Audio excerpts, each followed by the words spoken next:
Hello friends, this is Nishant Gautam, Associate Professor from the Department of Pharmacology, Laureate Institute of Pharmacy.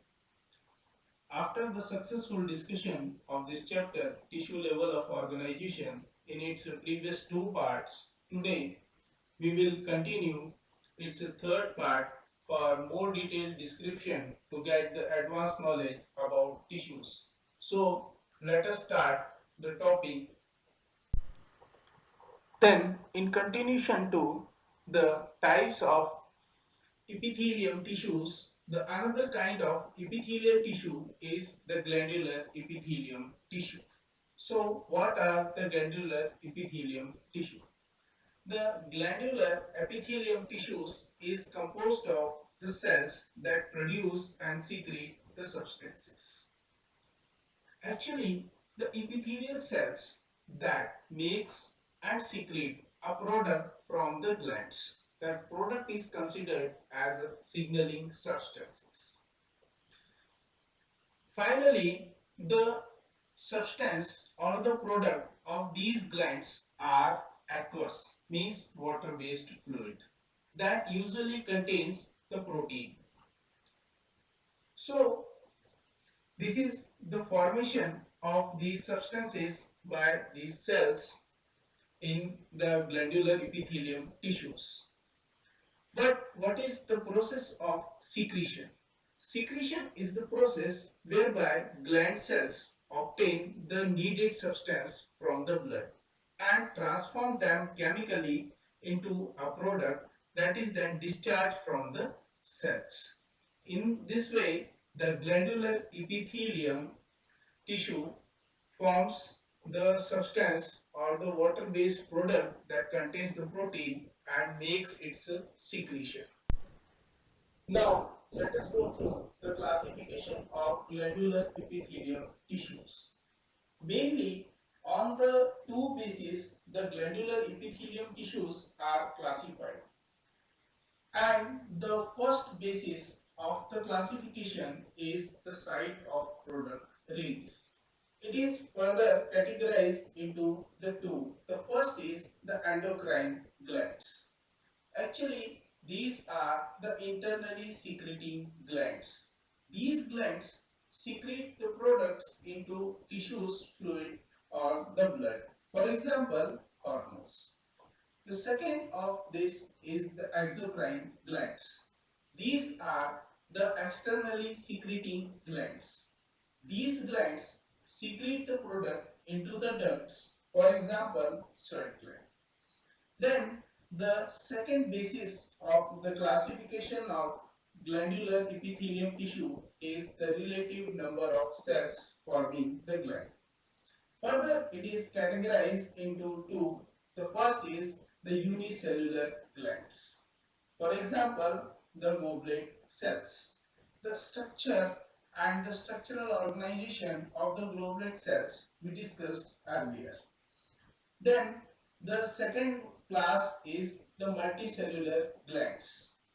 For example, the salivary glands. This is how the glandular epithelium is classified on two bases. Now, let us discuss the specialized features of these glands one by one. The first one is the endocrine glands.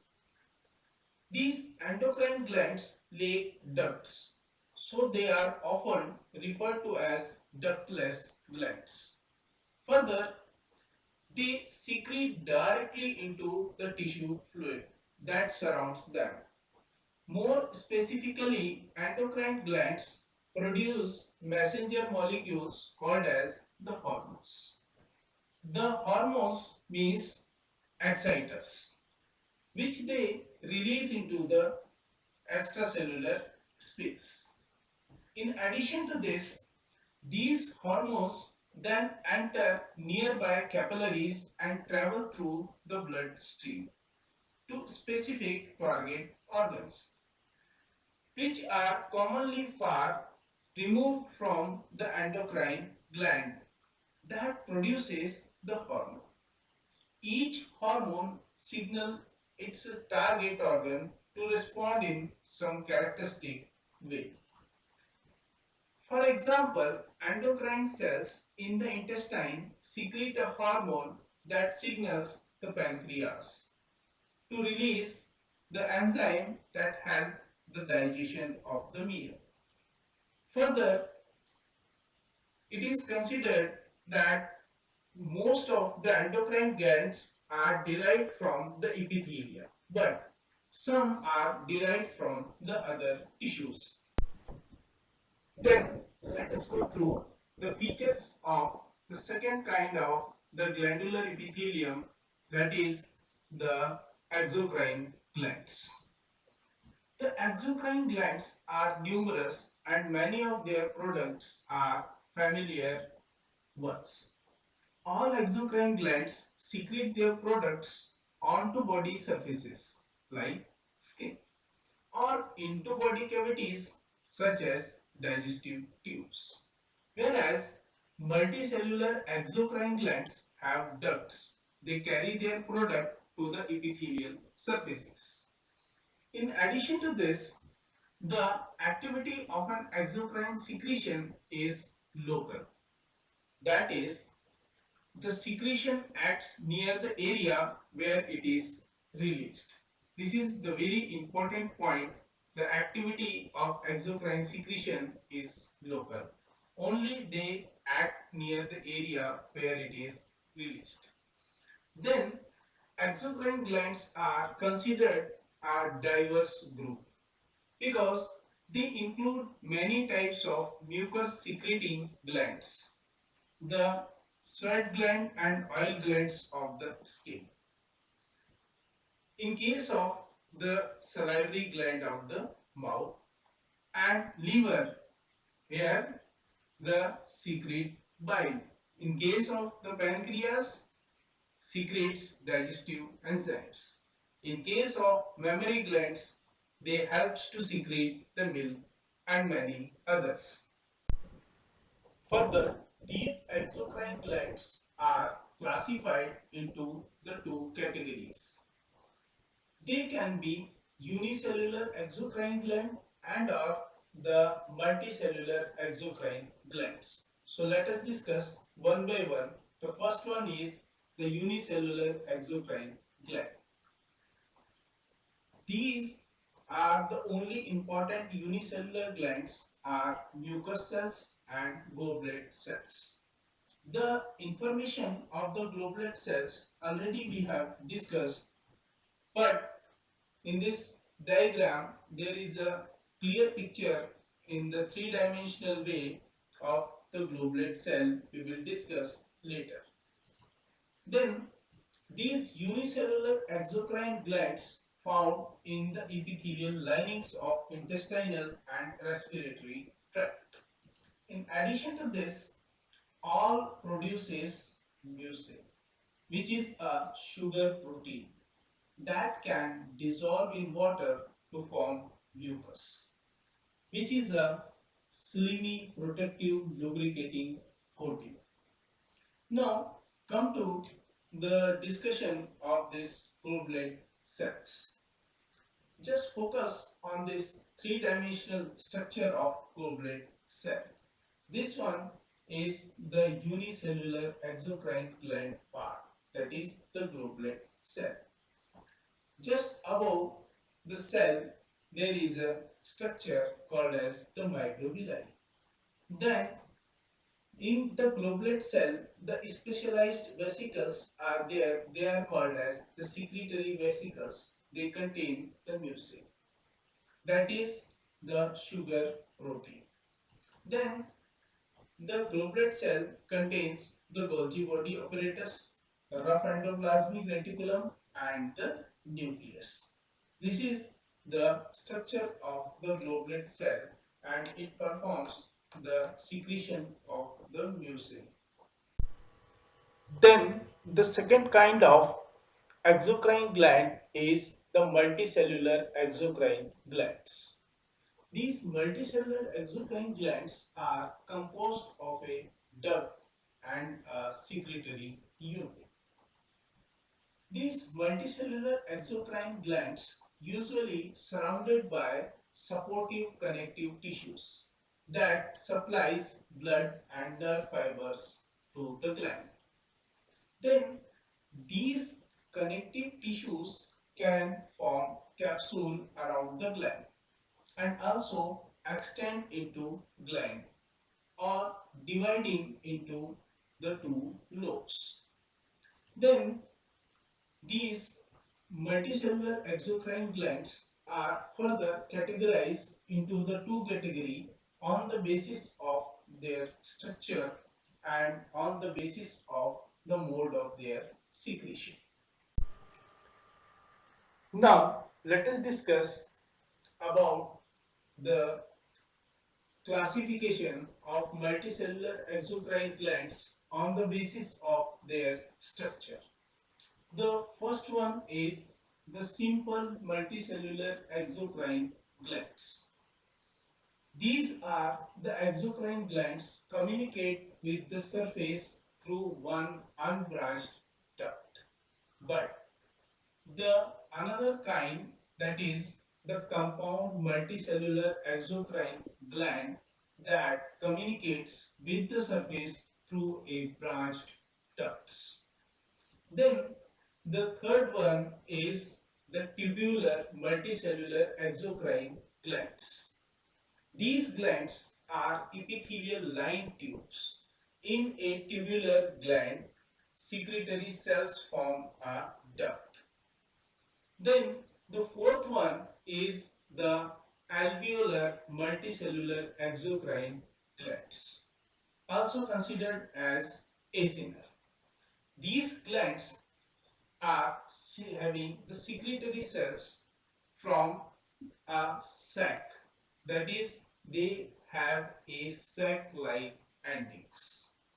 Then the another kind of multicellular exocrine gland is the tubuloalveolar gland. This gland have both above types, that is the tubular and the alveolar. Then let us summarize the types of multicellular exocrine glands. Actually, the multicellular glands are classified according to the structure of their ducts. Either they may be the simple or compound, and also the structure of their units like tubular, alveolar, and tubuloalveolar, which we can understand with the help of this diagram. See, in this diagram, the first one is the tubular secretory structure, and against this just see the simple duct structure, that is the duct doesn't branch. Here we can see the simple tubular structure, the example of which is the intestinal gland. And in the same category, you can see the simple branch tubular, the example of which is the stomach, that is the gastric gland. But if you will see the tubulary secretory structure, in case of the compound duct structure, where the ducts are branched, called as the compound tubular, the example of which is the duodenal glands of the intestine. Then the second one is the alveolar secretory structure. If you will see the simple duct structure of this, here the simple alveolar structure will be seen, but the no example is there in case of the humans. But on another hand, the simple branched alveolar structure, that is found in the sebaceous or the oil glands in case of the humans. But if you will see the alveolar secretory structure in case of the compound duct structure, you will find the compound alveolar structure, that is mainly seen in the mammary glands. And also the compound tubioalveolar structure is there, it is mainly found in the salivary glands.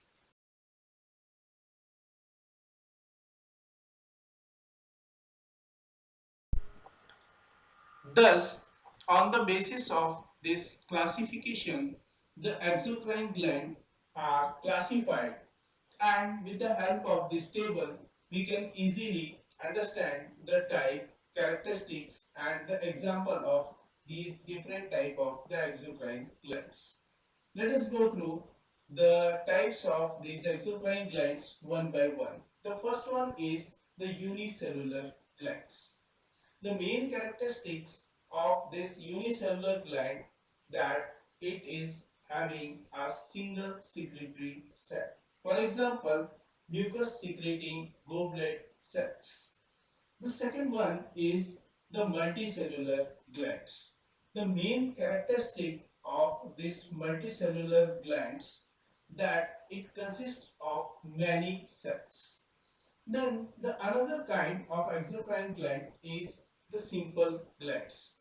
These simple glands are further categorized into the four categories. Number one, the simple tubular gland. The second is the simple coiled tubular gland. Then the third is simple branched tubular gland. Then the fourth is simple branched alveolar gland. And the another fourth is the compound glands. These compound glands are further categorized into the two categories. The first one is the compound tubular gland and the second is compound alveolar gland.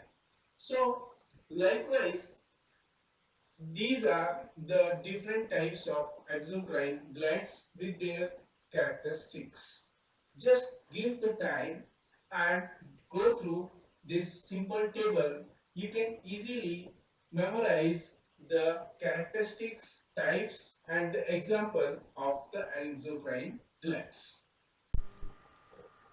Then, after the successful discussion about the classification of multicellular exocrine glands on the basis of the structure.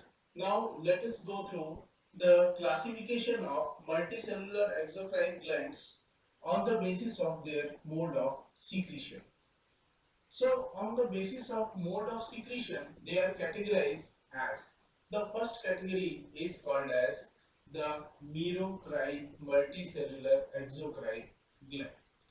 These are most secrete products by exocytosis as secretions are produced. For example, sweat and the pancreas. Then the second one is the holocrine multicellular exocrine glands. These accumulate products within, then rupture. For example, the sebaceous oil glands.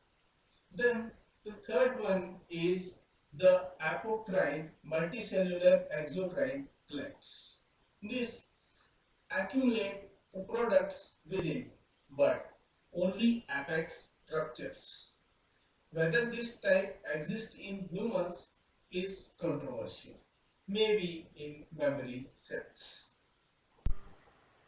So, with the help of this simple diagram, we can easily understand the chief modes of secretion in human exocrine glands.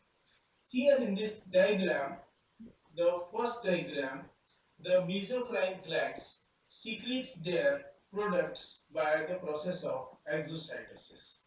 Here in this diagram, you can see the secretory vesicles releasing or secreting their products by the exocytosis.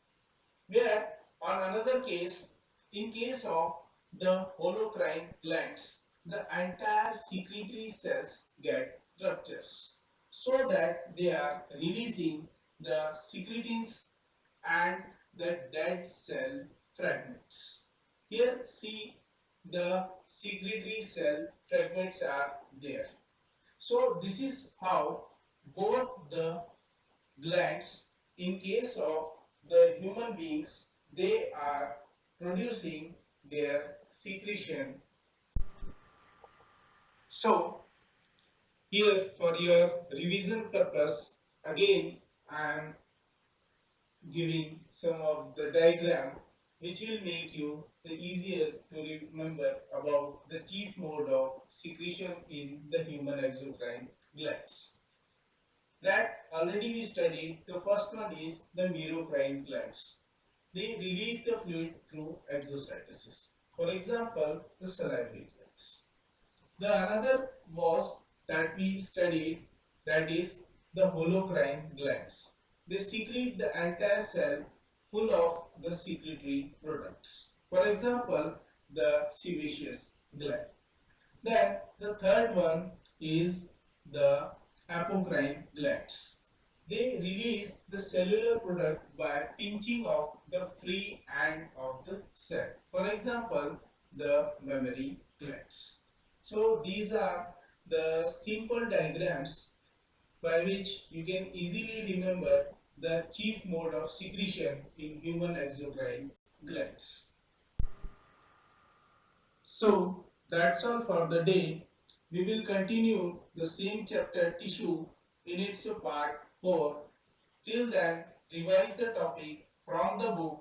Have a nice day and thank you.